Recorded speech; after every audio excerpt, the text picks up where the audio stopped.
Some children aren't just abandoned. Sometimes they're erased from memories, from documents, from love. But the truth? It has a heartbeat. And sometimes it knocks louder than silence. This is the story of a woman who came back from the dead, not for revenge, but for her daughters. Where are you listening from today? Stay with me.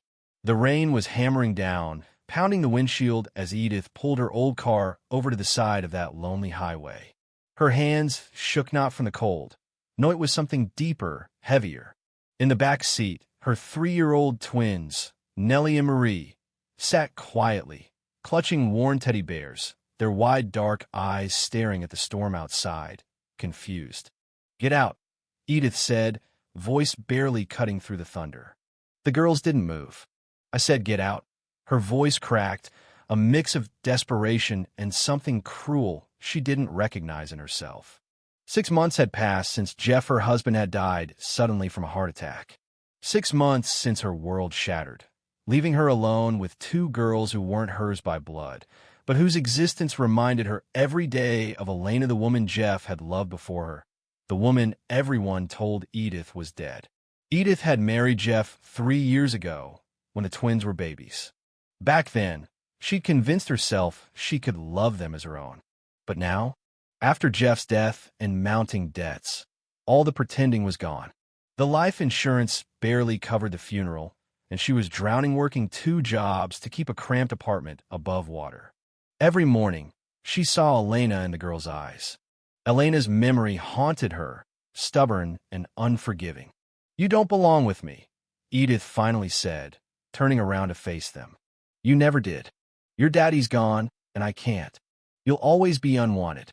I won't pretend anymore."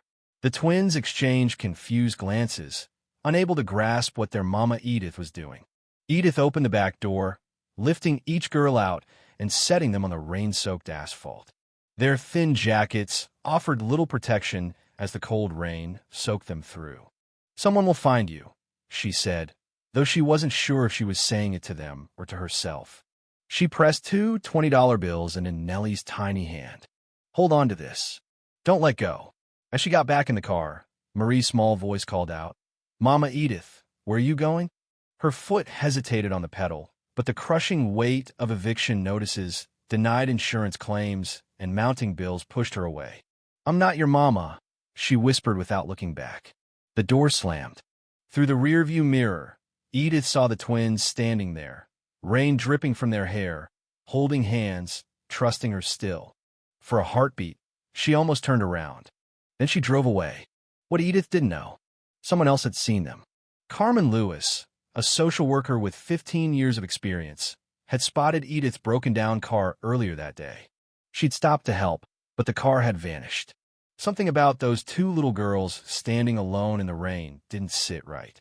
Carmen's gut screamed that this wasn't just abandonment, it was a story waiting to explode. That night, she called the state police. "Possible child abandonment, license plate and location," she reported. Meanwhile, George Nelson, a trucker finishing his rest at a nearby stop, heard the heartbreaking cries. He found the twins soaked, shivering, clutching each other, calling for their daddy and Mama Edith. George wrapped them in blankets, his heart breaking. He called 911. Within half an hour, Carmen was there. Seeing the girls, she felt a knot in her chest no case had ever caused before. Quiet, dignified, holding on like they were each other's whole world. "Hi girls, I'm Carmen. I'm here to help you." Marie's solemn question, "Are you going to take us to our daddy?" cut through the room. Carmen knelt, choosing her words carefully. "We'll find a safe place first, then we'll figure out how to help you." As Carmen investigated, she hit a wall. Public records showed Jeff had been married to Edith for 3 years. No mention of a previous wife. It was as if Elena never existed. But Carmen's instincts told her the truth was buried, hidden on purpose. She dug deeper: employment records, medical files, interviews with Jeff's co-workers all pointed to a man who had loved a woman thought dead. 3 weeks after the girls were found, Carmen got a call from Elena Smith herself. Alive. The twins' biological mother, believed dead for 3 years. What followed was a web of lies and painful truths. Elena told her story. 7 years ago, she met Jeff, married, had twins. Then Joseph, abusive ex, got out of prison and threatened her family if she didn't disappear. Joseph staged her death with a fake suicide note, abandoned belongings, and a trail leading to nowhere.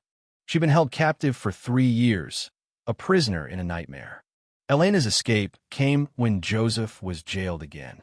She gathered evidence, photos, recordings, documents to clear her name and prove her disappearance was forced.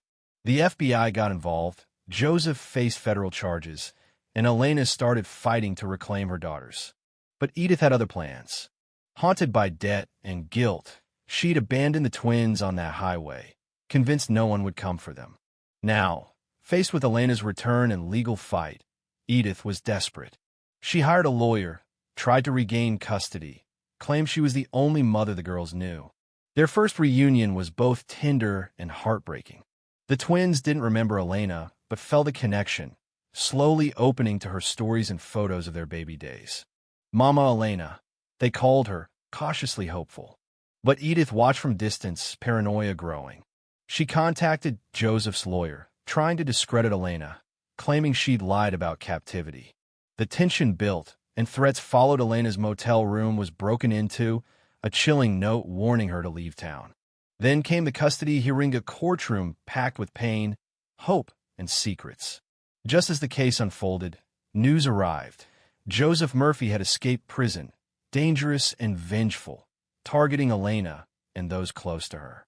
In a tense showdown at the courthouse, Joseph confronted Elena, his fury met by her newfound strength. She stood firm, refusing to be his victim again. With quick action from Detective Walsh and officers, Joseph was subdued. Elena's courage saved them all. 6 months later, life had started to heal. Elena watched her daughters, Nellie and Marie, playing in their new home's backyard with Sunshine, their golden retriever. Edith came by with dinner, nervous but sincere, seeking forgiveness and a place in their lives. They shared a quiet moment over soup, speaking of love, mistakes, and second chances. Elena explained, "Forgiveness isn't about what you deserve, it's about what they need. These girls need to know people can change." But peace was fragile. Edith's desperation and Joseph's lingering threat loomed.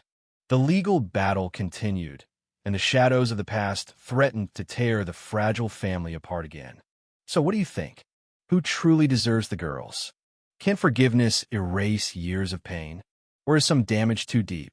Share your thoughts below, because in stories like this, the real fight isn't just in courtrooms. It's in our hearts. If this story touched you, if it made you think about resilience, love, and justice, please subscribe and share.